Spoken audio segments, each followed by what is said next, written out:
What if the chief law enforcement officer of the United States sat before the Senate, appeared to lie under oath, and then accused a sitting senator of lying all in the same afternoon? That's not a hypothetical. That is exactly what happened on May 19, 2026, inside the United States Senate.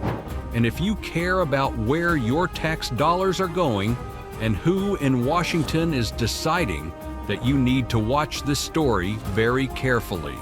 Welcome to Global Sketch. We break down the events that are reshaping America with facts, with data, and without the noise. If this channel is new to you, hit subscribe right now, because today's story involves $1.8 billion of your money, pardoned criminals, the Epstein files, and an acting attorney general who seemed to unravel in real time on live television. I want to go on to the Epstein investigation. Is it closed or open? When you say the Epstein investigation, what are you referring to, Senator? Well, the FBI said in last year in July that it had closed the Epstein investigation. So I'm just using their words. Is it open or closed? I don't believe the FBI said that. If you're referring, you're head of the Department of Justice. Is the Epstein investigation open or closed? But I guess I don't understand what Epstein investigation means. The investigation, well, let me put it Jeffrey Epstein himself. Yes, he's dead. Before we get to the fireworks, you need to understand who Todd Blanche is, because his background is the entire context for everything that happened at this hearing.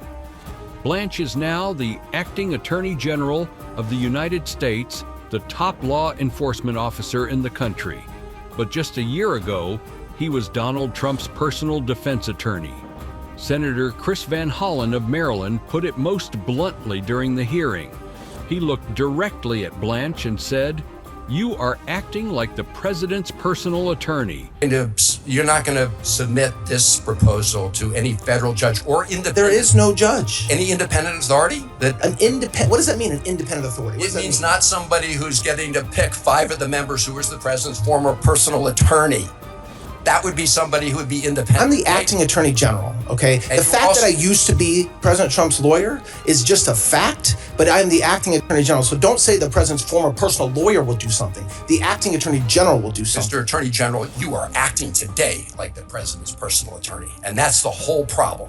You have a whole banner of his face hanging over the Department of Justice, and you and everybody else walks under it. And you are acting like you're his current personal attorney. Mr. Chairman, I have no further questions. And that's the whole problem.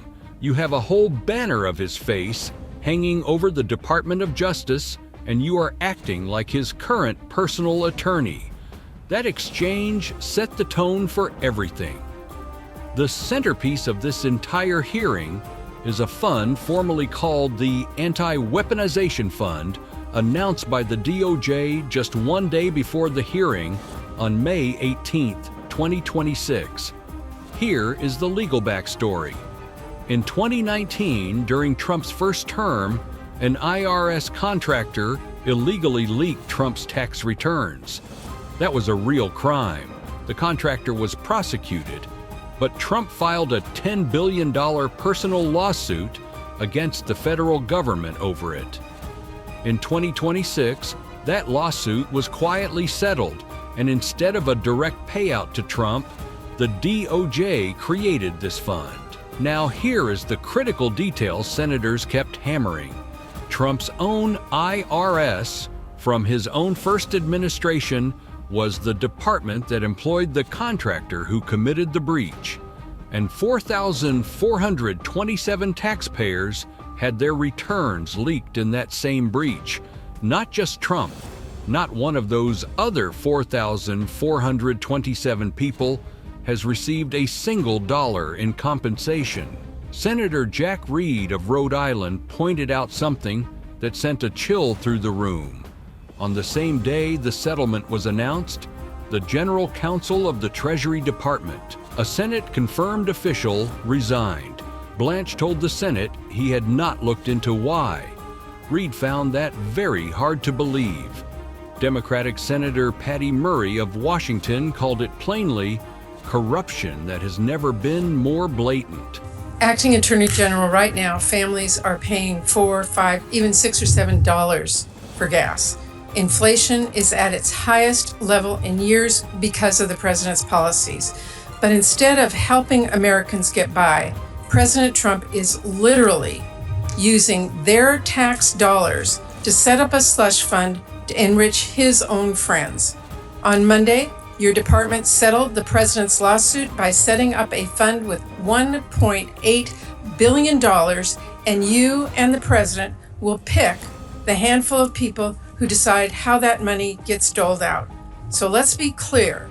What we're talking about is nothing short of the sitting president of the United States looting from the Treasury for his own gain. Do you seriously think this arrangement is appropriate? The president telling the federal government to settle a case and let him pay billions to the people that he chooses? What you just described wouldn't be appropriate, and that's absolutely not what happened, and that's not what's happening now. So you just set up a series of facts, most of which were not true. No, it's not. I mean, the president has set up a slush fund, however you want to say that it got set up, and he literally will get to choose through his hand-picked appointees who gets paid that fund. That is absurd. The president did not set up this fund. It's not a slush fund. It's been done many times. We have lots of funds. I heard your response earlier to Senator Van Hollen. This is not comparable to the case that you cited. A judge was not involved. This is the president versus himself setting up a fund. The judge wasn't involved in the distribution in the Keep Siegel case at all. It just wasn't. There was a single commissioner that was set up, not five. And so when the judge signed off on that case. Yes, it was at a much later point in litigation. That's right. My point. That is all of our point. And I just have to tell you, this is corruption that has never been more blatant or more widespread. What is happening is you write the check, Trump and his cronies cash it. American taxpayers, who are already being whacked with high prices, are going to foot the bill. That's what we are seeing today, and that is what many of us are really, really angry about. Senator Elizabeth Warren, not in the hearing room but responding publicly, called it an insane level of corruption, a $1.7 billion slush fund for Trump's hand-picked associates to distribute to his allies. Here is where the hearing turned genuinely alarming, and where Blanche's answers became increasingly difficult to defend. Senator Van Hollen pressed Blanche directly. Will people who physically assaulted Capitol Police officers on January 6th, including members of the Oath Keepers and Proud Boys, both classified as extremist organizations, be eligible to apply for money from this fund? Blanche's answer on national television was, anybody in this country is eligible to apply if they believe they are a victim of weaponization. Then it got worse. Van Hollen raised a specific case. A Trump pardoned someone pardoned for his role in the January 6th Capitol breach, subsequently went on to molest 2 children. He then allegedly tried to buy the silence of his victims by promising them a share of the money he expected to receive from this very fund. A Hernando County, Florida sheriff's deputy signed an affidavit under penalty of perjury, confirming the suspect told his victims he would be receiving $10 million as a result of being a January 6th-er. When Van Hollen raised this in the hearing, Blanche initially said, and this is key, that Van Hollen was obviously lying in the question because the fund did not exist yet when this allegedly occurred. Van Hollen then read directly from the sheriff's affidavit. Blanche called it disgusting, but could not or would not commit to excluding this individual from the fund.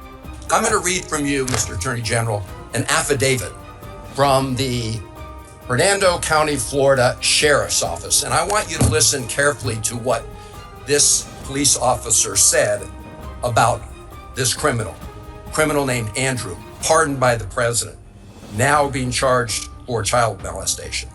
He says, Andrew also told that since he was pardoned for storming the Capitol on January 6, 2021, and he was being awarded $10 million as a result of being a January 6er, Andrew did tell that he would be putting him in his will, referring to one of the victims of his molestation.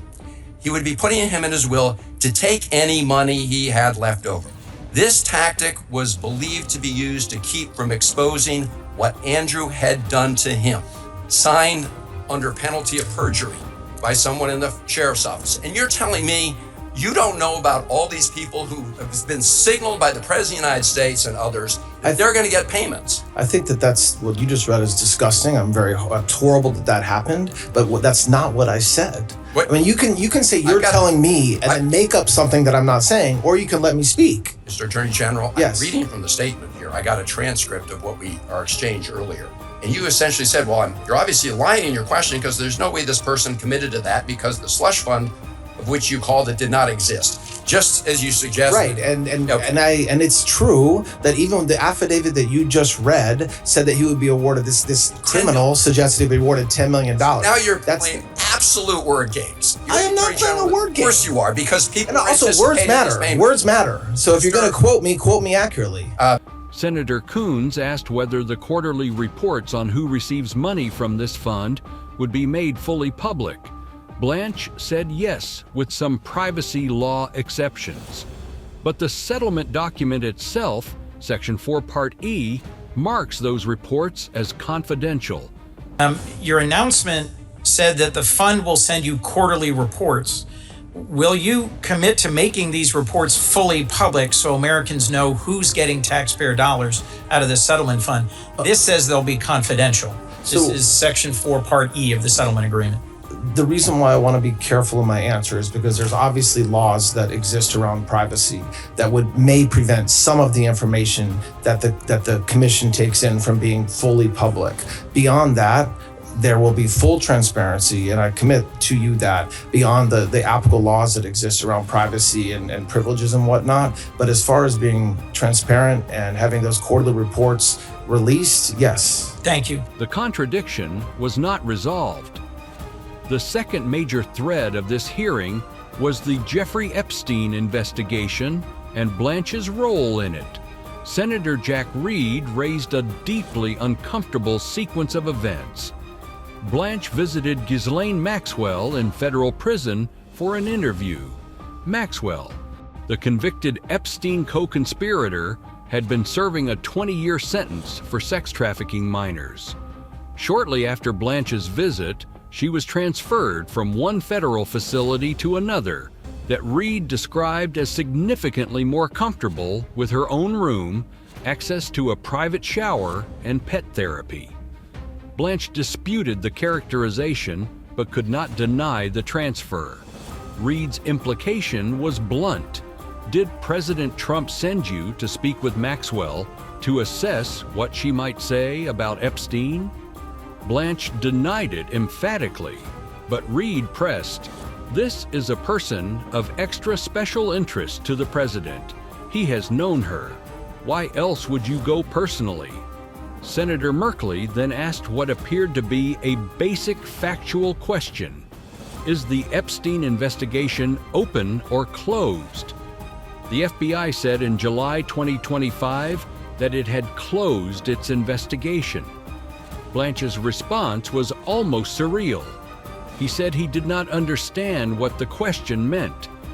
He asked, "The investigation of Epstein himself? He is dead." Merkley reminded Blanche that he is the head of the Department of Justice and should be able to answer whether an investigation into crimes connected to a named individual is open or closed. Blanche said investigations would remain open if evidence of crimes existed and that no one, regardless of party, would be shielded, but he could not or would not say clearly whether an active investigation was underway. The most dramatic moment of the entire hearing came near its end. Van Hollen asked Blanche a simple, direct question. Do you know that it is a criminal offense to lie to Congress? Blanche said, I am very well aware of that. The reason Van Hollen asked is important. Blanche had stated in the hearing that he had met with many many lawyers representing Epstein survivors. Do you know that it is a criminal offense to lie to Congress?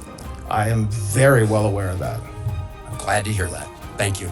He implied that the DOJ had been fully accessible to them. Within hours of the hearing ending, a letter signed by dozens of Epstein survivors was released publicly. It stated directly, Acting Attorney General Todd Blanche has not met with any of us, not the survivors, not their lawyers, none. Whether that rises to the legal standard of perjury is a question for investigators and courts, but the discrepancy is documented, public, and now formally part of the Senate record. Let's step back and look at the full picture, because the institutional implications of this hearing go well beyond any single exchange. First, the money.